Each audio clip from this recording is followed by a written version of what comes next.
حضور صلی اللہ علیہ وآلہ وسلم نے ارشاد فرمایا لا تقولوا جاء رمضان وذهب رمضان ولكن قولوا جاء شهر رمضان وذهب شهر رمضان فإن رمضان اسم من اسماء اللہ او کما قال۔ اللہ کے پیارے محبوب حضور اکرم صلی اللہ علیہ وآلہ وسلم نے ارشاد فرمایا کہ لوگو، ماہ رمضان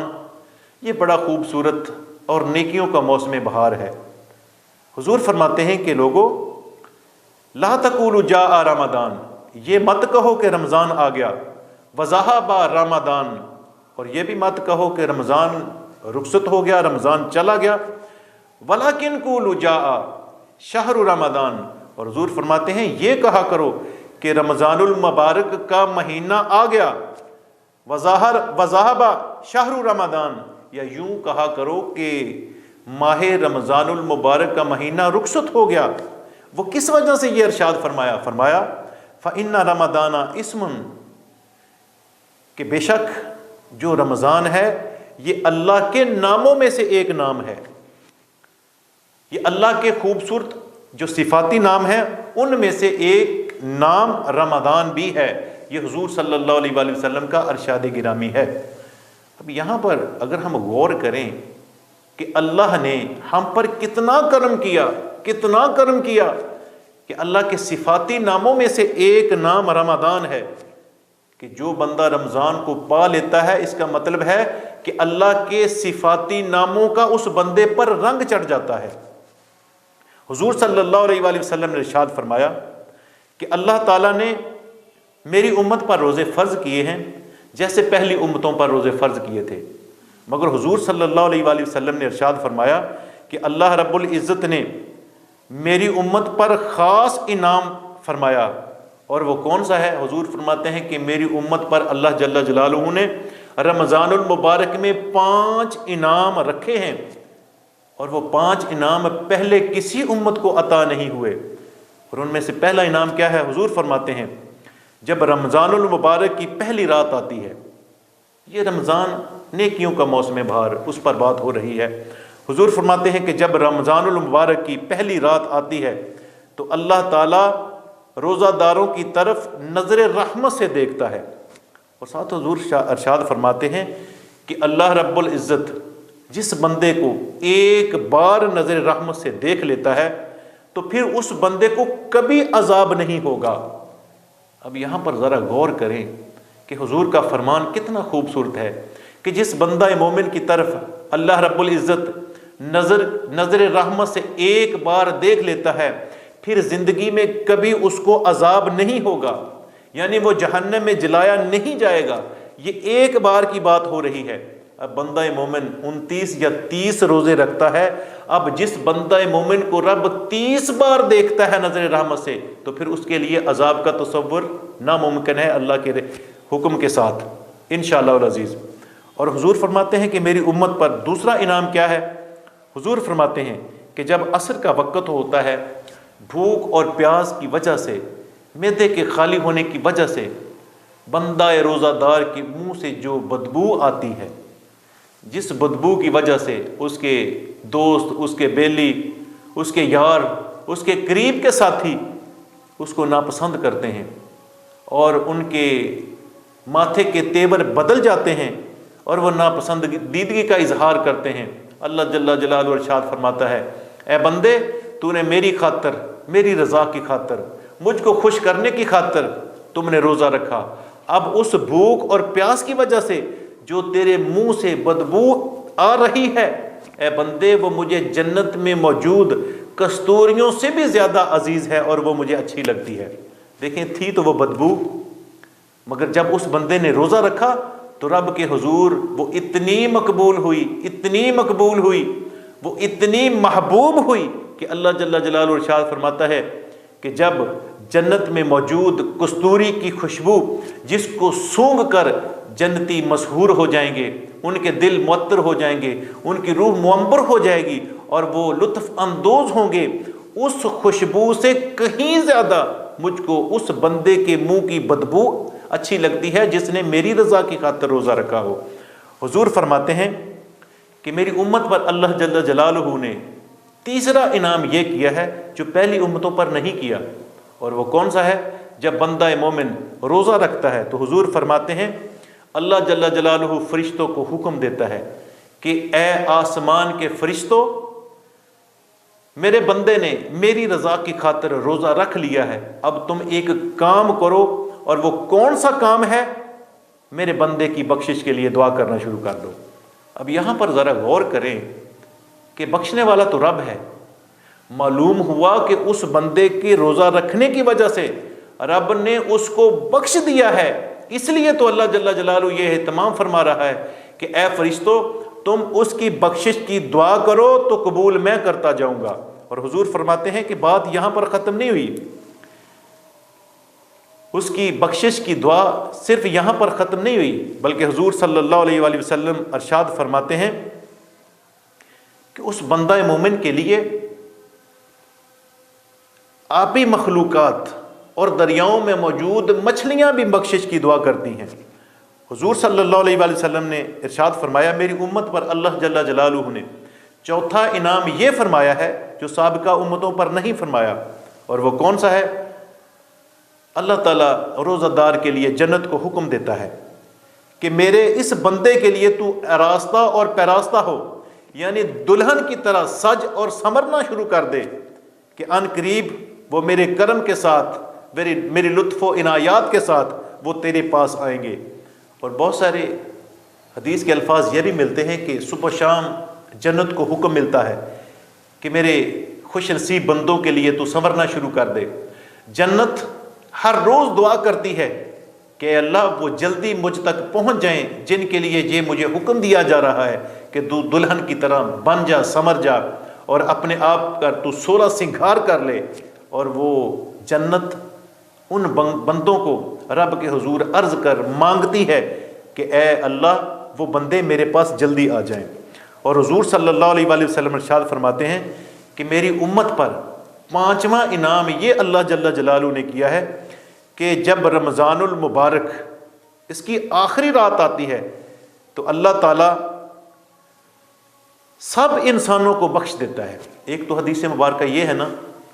کہ جب رمضان المبارک کی پہلی رات آتی ہے تو اللہ جل جلالہ روزے داروں کو بخش دیتا ہے، پھر دوسری رات آتی ہے پھر بخش دیتا ہے، پھر تیسری رات آتی ہے پھر بخش دیتا ہے۔ تو حدیث مبارکہ کے یہ آخری الفاظ یہ ہیں کہ جب رمضان المبارک کی آخری رات آتی ہے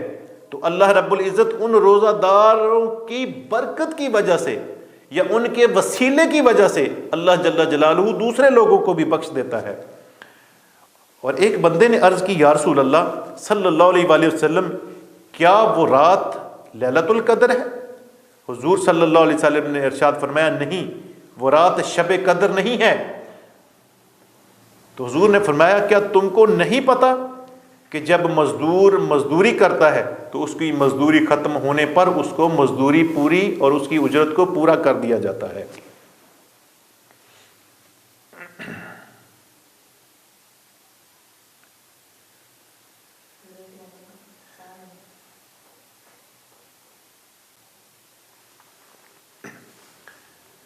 ماہ رمضان نیکیوں کا موسم بہار۔ یہاں پر اگر ہم اپنے اوپر غور کریں، اپنے دل پر غور کریں، اپنے قلب کو بخوبی اس کا مطالعہ کریں، اپنے ضمیر کی طرف ذرا جھانکیں تو پھر ہمیں بڑی خوبصورتی کے ساتھ اندازہ ہو جائے گا کہ کتنے خوش نصیب ایسے ہیں جو روزہ رکھتے ہیں اور کتنے ہی بدبخت ایسے ہیں جو روزہ نہیں رکھتے بلکہ ان کو پرواہ ہی نہیں ہوتی۔ تو اگر باریک بینی سے اگر دیکھا جائے تو پھر بات تو ساری توفیق کی ہے کہ مالک کس کا انتخاب کرتا ہے، کس کو سجدوں کی توفیق ہوتی ہے